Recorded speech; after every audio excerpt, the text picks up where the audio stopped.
vais essayer de vous exprimer brièvement, vous fixer plus ou moins les intérêts, les limites d'apprendre en jouant. Après aussi, brièvement, comment. C'est quand même bien de savoir comment, si on manque d'idées ou si on manque de positionnement didactique là-dessus. Donc, rapidement, je vais me présenter. Donc, je suis professeur des écoles depuis à peu près 10 ans, depuis 9 ans exactement, à l'école Notre-Dame de Rochin. À côté de ça, donc, je suis aussi maître tuteur, donc je suis des professeurs stagiaires depuis 3 ans. Je suis membre des éclats profs devenus UCPB, donc ça c'est un regroupement de profs blogueurs qui partagent des ressources. Et donc je suis ludologue depuis 2 ans, c'est-à-dire je crée des jeux de plateau, des jeux de société pour des sociétés d'édition, notamment Jocatop, ABA ou Jelin. Voilà. Hop. Donc en préambule, déjà il faut partir du principe qu'on peut jouer à tout âge, quel que soit le cycle. J'entends malheureusement trop souvent des enseignants qui jouent en cycle 1, qui jouent en cycle 2, et au cycle 3 on n'a pas le temps. Le cycle 3 c'est sérieux, si je commence à les faire jouer ça va être le bazar. Des enseignants qui n'osent plus. Donc partant de ce constat-là, il faut se donner les moyens. Donc les moyens c'est construire des jeux, en trouver, se renseigner, s'informer, aller voir des conférences ou différents festivals qui existent sur le jeu. Vous avez peut-être déjà entendu parler par exemple du festival Ludinor, qui a lieu, là ça marque en Marolles, il y a plus de 70 éditeurs, c'est plus de 3000 visiteurs, vous allez pouvoir découvrir tous les jeux que vous voulez. Donc c'est la fin mars. Il faut forcément prendre du plaisir, si vous prenez du plaisir à jouer, vos élèves en prendront. Et il faut partir du principe que jouer c'est aussi enseigner, et que jouer c'est apprendre. Voilà. Si on a posé tous ces prérequis là, je pense qu'on peut être prêt à faire jouer et à jouer en classe. Donc le jeu on le trouve dans les instructions officielles de 95, on le retrouvait dans les instructions officielles de 2002, et dans le dernier bulletin officiel en date concernant le jeu, donc en 2011, où il était précisé que les jeux traditionnels, comme les échecs, les jeux à règles, les jeux de cartes, les jeux de construction, permettent de développer la motivation et la concentration des élèves, d'encourager leur esprit d'autonomie et de travailler les fondamentaux par une approche différenciée. Donc ça c'est un petit peu pour poser le cadre, c'est-à-dire si un jour vous êtes visité par des UN, il faut pouvoir justifier pourquoi je joue en classe, je ne le fais pas n'importe comment, le cadre légal m'y autorise, et aussi, ensuite par rapport au jeu que vous pourrez présenter, bien vérifier qu'il y a un guide d'accompagnement, voilà, que ce soit un véritable outil et pas simplement un passe-temps. Voilà. Donc il y a eu beaucoup de citations ici sur le jeu, et celle qui m'intéresse le plus c'est il faut jouer pour devenir sérieux. Voilà, et non pas l'inverse. Donc les intérêts du jeu, ils sont multiples, donc on vous les a certainement expliqués en formation initiale, là c'est juste un petit rappel avant de vous faire découvrir les jeux que je vous ai ramenés. L'activité, c'est l'activité la plus naturelle pour un enfant.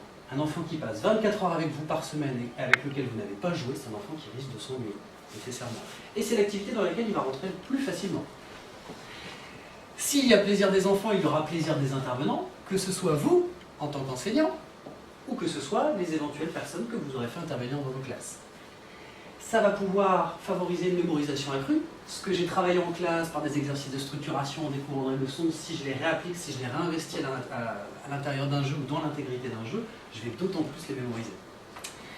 Et ça favorise donc l'émulation et une coopération accentuée. Vous verrez, je vous expliquerai au niveau du fonctionnement de mes jeux. Généralement, je prévois des jeux coopératifs, c'est-à-dire on gagne tous ensemble ou on perd tous ensemble. C'est-à-dire c'est loin du jeu, jeu traditionnel un peu clivant, tu gagnes, je perds, ou je perds, tu gagnes. Et donc ça favorise l'autonomie des élèves. Voilà. Et enfin, ça peut permettre une différenciation, ça peut permettre une individualisation, puisque notamment en APC, le midi, ou pendant les stages de remise à niveau, pendant les vacances, vous pouvez vous en servir et travailler autrement. Voilà. Alors il y a quand même quelques limites à tout ça. La principale limite, c'est de ne pas tomber dans l'excès, c'est-à-dire trop jouer, tue le jeu. Maintenir le goût de l'effort, c'est-à-dire là on a joué, mais maintenant on va pas me repasser à des choses un petit peu plus sérieuses, donc il faut bien cliver ces moments-là, il faut bien dire là c'était un temps de jeu, donc vous verrez, moi je vous montrerai mon emploi du temps par la suite, donc c'est bien précisé, c'est de tel horaire à tel horaire, et puis ensuite il y a du travail. Il faut savoir raréfier ces moments-là de temps en temps, même chose, trop de jeu tue le jeu, ou alors proposer toujours le même jeu, les désintéressés de ce jeu-là.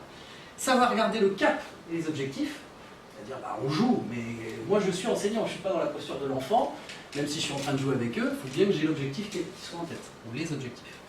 Et enfin, il faut limiter donc le jeu traditionnel clivant. Donc, la fameuse règle du il y en a un qui gagne et puis les autres ont perdu. Voilà.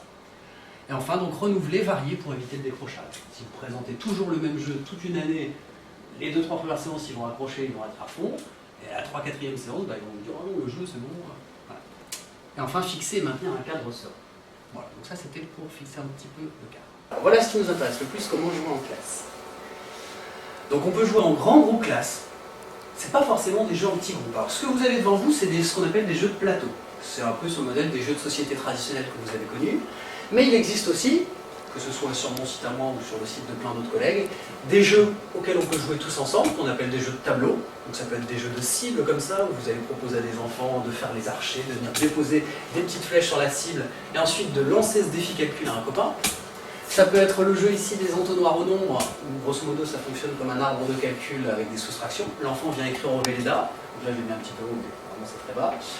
Et même chose, on va pouvoir travailler là-dessus. Pareil pour ce genre de pyramide, où on peut calculer, l'enfant vient écrire 3 nombres ici, il va calculer le résultat à chaque fois pour trouver des résultats successifs et un résultat final. Après, moi j'utilise tous ces petits outils qui sont là, donc, que j'ai créés, donc notamment ceci, celui-ci qui s'appelle Chenillot et celui-ci Chenillette. Donc c'est des petites chenilles que les enfants vont venir déplacer sur la file numérique.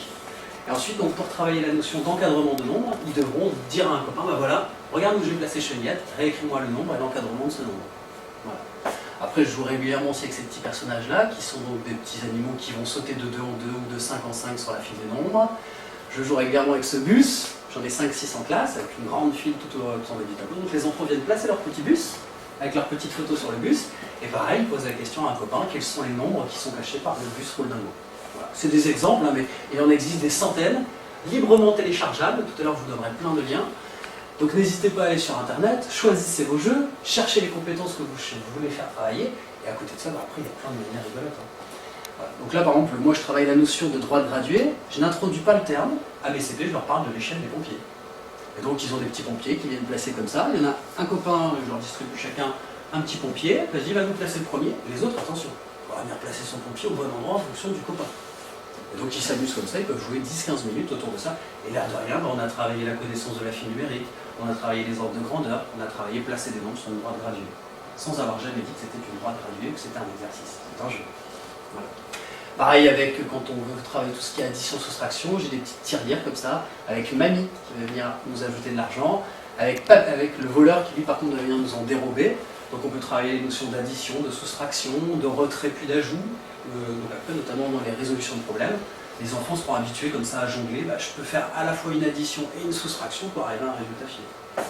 Ça, c'était un peu pour vous illustrer. Donc, il y a différentes manières de jouer, que ce soit après aussi des jeux aussi traditionnels que les tangrammes. Les tangrammes en représentation spatiale, donc je pense que vous connaissez tous ce principe. Voilà. Ça, je les utilise régulièrement aussi en atelier.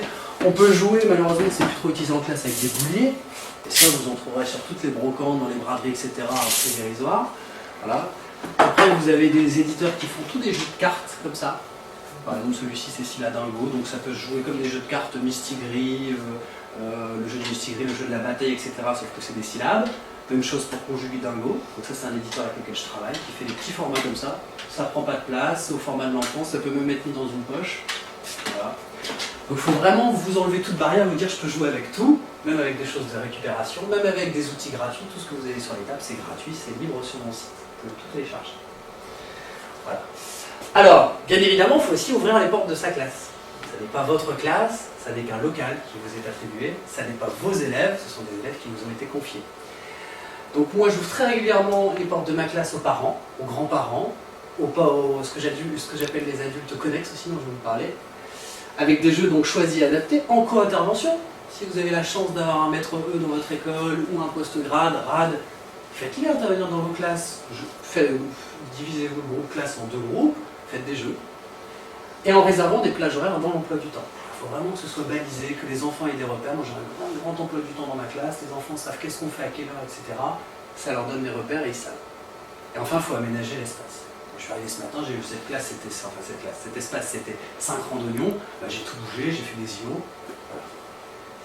Donc voilà, exemple, ça c'est mon emploi du temps de cette année. Vous voyez, donc j'ai bien 1 heure ici d'atelier maths, 1 heure d'atelier lecture, les enfants le savent, généralement c'est juste après la récréation, juste après l'éducation musicale, ils vont chercher les plateaux, ils installent tout.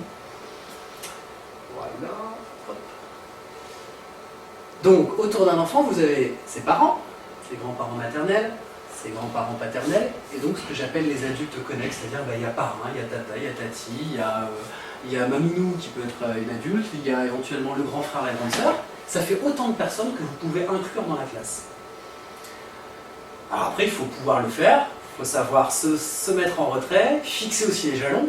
Dire, attention, ces personnes qui interviennent ne sont pas enseignantes, mais vous pouvez tout à fait donner une part de vos capacités, une part de vos compétences, les transmettre, et puis essayer de leur faire confiance. Donc est-ce que c'est suffisant? Normalement oui, on a 144 jours de classe. Si on part sur un principe de 25 élèves dans la classe, ça fait 25 fois 6 adultes, je ne prends pas les adultes connexes, ça fait 150 adultes disponibles. À raison de 2 ateliers par semaine, c'est ce que moi je fais, on est à 74 créneaux de jeu par an. Si chacun participe au moins à un atelier, on a à chaque fois 2 adultes avec nous dans la classe. Voilà. C'est-à-dire que vous pouvez jouer à un jeu de tableau avec la moitié de la classe, et puis il y a 2 adultes qui peuvent animer un jeu de plateau. Voilà. Et ça peut se faire dans n'importe quel milieu. Moi j'ai enseigné pendant 4 ans dans un milieu très difficile, maintenant depuis 5 ans je suis dans un milieu mixte, avec des parents un peu plus modestes, des parents un peu plus favorisés. On peut toujours trouver donc les moyens humains. Parce que c'est vrai que des fois on se dit, un jeu comme ça je peux l'utiliser qu'en APC ou qu'en soutien, qu'est-ce que je vais faire de mes 20 autres? Ou alors après, si vraiment vous ne trouvez personne, vous pouvez faire tout un plan d'autonomie, vous allez mettre, vous jouez, vous mettez les 3 autres groupes en autonomie, puis vous faites une rotation. Voilà. Et si je n'ai pas de budget, alors il existe plein, alors maintenant je sais qu'en formation initiale, on en a discuté, c'est beaucoup vu, il y a Moteur PE. C'est le moteur de recherche spécial professeur des écoles. Là-dessus vous pourrez trouver tout ce que vous voulez. Vous tapez simplement jeu, vous pourrez le faire après si vous voulez, jeu de numération, vous allez tomber sur ce jeu-là, vous allez vers la fusée. Si vous tapez jeu de lecture fluence compréhension, vous allez tomber sur Féerie sur la prairie. C'est très très bien référencé. Voilà. Ensuite on a Site PE qui est ici, qui lui a l'intérêt d'être organisé par niveau de classe. Donc vous, imaginez, vous n'avez qu'un CP, les jeux de CE2, CE1, ça vous intéresse pas, vous voulez un jeu de lecture CP et uniquement CP, à ce moment-là vous allez sur Site PE et plein de ressources. Ensuite les forums enseignants, moi régulièrement dès que je fais un nouveau jeu, je le poste sur ce forum, les gens interagissent et disent « Ah ça c'est bien, tiens pourquoi tu as fait ça ?» Ils s'interrogent. Vous pouvez tout à fait suivre une discussion dans un de ces forums, donc à ce moment-là vous serez alerté à chaque fois qu'un nouveau jeu est publié. Ça, c'est toute une quantité d'outils qui peuvent vous permettre de gagner un temps fou quand vous cherchez des jeux. Voilà. Ensuite, il y a les éternels comme Stepfan, qui est plus un annuaire de site. Et donc, là, je prêche un peu ma paroisse. Il y a aussi donc, l'ACPB, donc la communauté du partage. C'est 208 profs blogueurs comme moi en France qui partagent leurs ressources gratuitement. Voilà, donc ça par exemple c'est mon site, vous avez juste à taper Monsieur Mathieu dans un moteur de recherche et vous tomberez là-dessus. Et si vous allez ici, si vous allez là, dans le petit menu du haut, il y a jeux de plateau imprimés. Et donc vous pourrez imprimer tous ces jeux de plateau. Il y a à la fois les plateaux, les cartes, les roues, les pions, tout ce que vous voulez. Et toutes les règles du jeu et l'articulation par rapport au socle commun des compétences. Voilà. Et vous trouverez aussi dedans, voilà, ceci qui est en fait tout mon dossier éditeur, parce que je travaille aussi avec des éditeurs. Donc c'est 61 pages, ça explique tout de fond en comble. Vous avez à chaque fois le visuel du jeu, la règle, etc. Les outils qui sont à utiliser. Voilà. C'est gratuit, il y a juste à imprimer 60 pages. Voilà. Ou le garder au format numérique. Voilà. Et donc vous pouvez me trouver sur Facebook et Pinterest. Voilà. Alors je ne sais pas si vous avez des questions, éventuellement, des interrogations. Des choses que vous avez dit, qu'est-ce qu'il raconte? Non, pas particulièrement. Donc je vais en profiter, je vais vous demander de vous lever. Et donc je vais vous montrer quelques-uns des jeux que vous avez. Donc sur le site, vous trouverez tous ces jeux-là. Alors l'intérêt, c'est qu'il y en a énormément qui sont coopératifs. Donc, comme je vous disais, c'est on gagne tous ensemble, on perd tous ensemble. Bon, celui-ci, pour le coup, c'est un traditionnel, mais je vais aller après vers 2-3 jeux qui sont coopératifs. Donc par exemple celui-là, même chose pour chaque jeu, vous verrez, il y a des cartes généralement pour 1, 2 ou 3 niveaux, voire 4 niveaux. Là par exemple celui-ci c'est un jeu de numération qui s'adresse au CP et il y a aussi une batterie de cartes qui est destinée au CE1. Et on peut travailler jusque même début CE2 avec. Donc le principe est simple, c'est comme un jeu traditionnel. Je jette le dé, je fais 3, on va les remettre tous au départ, hop, donc je tombe sur rouge. J'ai donc les questions, par exemple pour les cartes rouges ici c'est produire des suites. Je réutilise les petits personnages que je vous avais montrés tout à l'heure, les fameux Gambutu, Free Frog, où on va de 2 en 2, ou alors de 10 en 10, ou de 5 en 5. Si, imaginons, j'avais fait 4, les cartes violettes, c'est produire, enfin, c'est repérer un nombre sur une droite graduée, donc c'est vraiment toutes les compétences de numération. Il y a de la décomposition, il y a ordonner des nombres du plus petit au plus grand, il y a vérifier des écritures littérales, d'accord? Et il y a la même série de cartes, plus difficile pour les CE1, où on a des nombres qui vont là, par contre, jusqu'à 1000. Donc si on remporte la carte, on tourne la roue, et on va gagner un morceau de la fusée. Puisque pour gagner, il faut aller jusqu'au pas de tir en ayant complété toute sa fusée. Alors ça c'est sympa parce que le petit gamin qui joue, il gagne des morceaux de fusée au fur et à mesure, il voit sa fusée qui avance devant lui, ça lui donne envie. En plus, il y a des malus, parce que si on tombe sur les météorites, on passe un tour, on va à l'infirmerie, donc il y a tout un côté un peu rigolo, un peu ludique, qui fait qu'ils rentrent très facilement dans l'activité. Ça, par exemple, c'est utilisable, donc il s'appelle ruée vers la fusée. C'est utilisable vraiment, donc, même pour un très bon grande section dès le début, dès la fin de grande section, jusqu'à début CE2 pour un élève qui sera en difficulté. Voilà. Si vous êtes en train de travailler sur la multiplication en ce moment, si vous êtes en classe, etc., il y a celui-ci. Donc ça, c'est un jeu coopératif. Donc le principe est simple, on a un seul pion pour toute l'équipe, qui est ce berger, qui est là. Le but du jeu, c'est de faire le tour de l'alpage avant que les dragons n'aient dévoré tous nos moutons. Donc on va acheter le gros cube. Ah, pas de chance, j'ai perdu un mouton. Hop. Si par contre je tombe sur mouton, j'avance. Et donc je vais avoir toute une batterie de cartes, comme ça, en fonction de la couleur de la feuille, qui vont travailler toutes les notions autour de la multiplication. Vous avez le sens de la multiplication, par exemple là j'ai 2 paquets de 5 os, donc 2 fois 5. Et là c'est de la récitation de table. Vous avez déjà l'algorithme de la multiplication, là où il manque le multiplicateur, et des situations problèmes où ils doivent choisir la bonne situation multiplicative. Voilà. Ça c'est un jeu sur la multiplication, ça marche super bien, ça marche du CE1, on commence à avoir la multiplication en CE1, jusque même du CM1, CM2. Voilà, pour des APC ou des stages de remise à niveau, plutôt que de travailler bêtement les tables, tu vas me la réciter, tu vas me l'écrire. On va juste se mettre debout, vous allez réciter les tables, à chaque fois toi tu perds, tu t'assois. Bah non, là on joue tous ensemble, c'est vraiment coopératif. Dans le même esprit, on a celui-ci, qui s'appelle donc la frousse de l'ours. Hop. Ça c'est un jeu qui est destiné au cycle 2, au cycle 3, sur toutes les notions de géométrie, grandeur et mesure. Donc même chose, c'est un jeu coopératif. Le but du jeu, le papa manchot doit venir sauver ces petits manchots qui sont là, du vilain ours polaire qui descend de son iceberg. Donc on jette le dé, hop, si je tombe sur pingouin, un manchot, c'est papa qui avance, si je tombe sur l'ours, c'est l'ours qui avance. Une fois que j'ai fait ça, je vais tourner la roue pour savoir quelle carte je vais choisir. Donc là en l'occurrence, je suis tombé sur la carte goéland, donc c'est ces cartes-là, c'est de la lecture de calendrier. Les cartes baleines comme ça, ce sont les solides. Donc il va devoir dire le solide, combien il y a de faces, s'il y a des arêtes. D'accord. Quel est son patron éventuellement, parce qu'il y a aussi des cartes avec des patrons. Il y a des cartes vertes comme ça de lecture d'heure. Il y a des cartes Youski comme ça sur les angles droits. Il y en a sur de la lecture de données dans des tableaux, les unités de masse et les unités de longueur. Voilà, ça c'est les axes de symétrie aussi. Voilà. Donc c'est tout un exemple de jeu, ouais, je vous ai présenté 3 rapidement, mais vous pouvez en trouver plein d'autres. Hein. Dans ce que je vous ai présenté, la communauté du partage, dans la CPB, on est au total 208. Il y en a plein que vous connaissez déjà. Il y a Charivari qui est dedans, il y a Lutin Bazar, il y a Orphée. On est 208, on partage gratuitement ce qu'on fait et il y a énormément de jeux qui sont dessus. Que ce soit des petits jeux de loi ou des grands jeux de plateau comme ça, des jeux de cartes. Voilà. Il faut juste se donner les moyens, essayer, oser, et vous verrez que vous passerez des bons moments avec vos élèves et des bons moments en classe. Voilà. Voilà. Si on a encore un petit peu le temps, je ne sais pas quelle heure il est exactement. Ah oui, on a encore un peu le temps, alors je peux vous en montrer un petit dernier. Donc on a parlé de numération, on a parlé de multiplication, on a parlé de géométrie, grandeur et mesure, mais on n'a pas parlé donc de lecture, de fluence ou de compréhension. Or c'est quand même en cycle 2 pour le coup ce qu'on travaille le plus, et notamment la fluence, là où on a le plus de mal à le travailler. Donc j'ai un petit jeu comme ça qui s'appelle Féerie sur la prairie, qui sera bientôt commercialisé en septembre 2014. Vous le trouverez en format, vous voyez comme les jeux là, c'est sur une espèce de Kevlar plastique. Donc là, j'ai plus qu'un seul personnage, on a dû les perdre ce matin, c'est pas grave. Donc, on a un dé classique.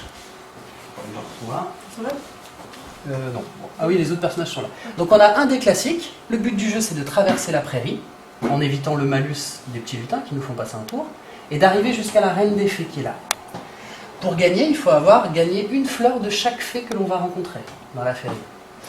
Donc je jette le dé, j'avance, je vais tourner la roue pour savoir quelle fée je rencontre. Si par exemple c'est celle-ci, hop, il y a les petites fleurs, hein, donc généralement on place les petites fleurs sur les fées. Hop, parce que là ils ont été très disciplinés, m'ont tout rangé ce matin. Donc ce jeu-là, il permet de travailler 5 objectifs liés à la lecture, la compréhension, l'affluence. C'est-à-dire les cartes jaunes comme ça, c'est ce qu'on appelle des virelangues. C'est les saucisses sèches de l'archiduchesse, sont-elles sèches, archi-sèches. Voilà. Les cartes bleues comme ça, les enfants vont devoir repérer les liaisons. Vous les montrer avec le doigt et par conséquent les respecter en lisant la carte. Les cartes rouges comme ça, ils vont devoir vous lire avec le ton, donc en tenant compte de la ponctuation ou du sens de la phrase. Les cartes roses comme ça, là on est plus dans la compréhension, ils vont devoir remettre dans l'ordre les mots pour que la phrase ait du sens. Et les petites fées grises comme ça, vous avez deux phrases tordues, c'est-à-dire avec deux fins qui sont incohérentes, et les enfants doivent mixer, switcher les deux phrases pour que les phrases aient du sens. Voilà. Donc ça c'est pareil, c'est un jeu, alors là pour le coup c'est un jeu où c'est chacun pour soi, où on peut jouer de manière coopérative. Si on le joue qu'avec un seul petit bonhomme, c'est coopératif. Si on le joue avec les 5 petits bonhommes, ça devient un jeu traditionnel. Voilà. Donc si vous souhaitez retrouver tous ces jeux-là, j'ai mis il y a des petites cartes comme ça un petit peu partout. Vous trouverez notamment l'accès Facebook, etc. ou le site. Et puis si vous souhaitez me contacter ou me proposer. Alors moi, mon intérêt, il est infime. Mon seul intérêt en vous présentant tout ça aujourd'hui, c'est de me dire, vous allez peut-être aller télécharger les jeux, etc. Et vous allez peut-être me proposer des choses. C'est-à-dire qu'il y a des gens qui me téléchargent par exemple Ferry Serpent, ils disent t'as pas fait vraiment des choses pour les grandes sections, juste des connaissances de lettres, etc. ou juste des syllabes. Très bien, je t'envoie le fichier original. Donc généralement j'envoie la trame originale et les gens viennent me proposer par la suite d'autres séries de cartes ou d'autres séries de jeux où ils me disent regarde, t'aurais peut-être pu faire un malus supplémentaire ou voilà.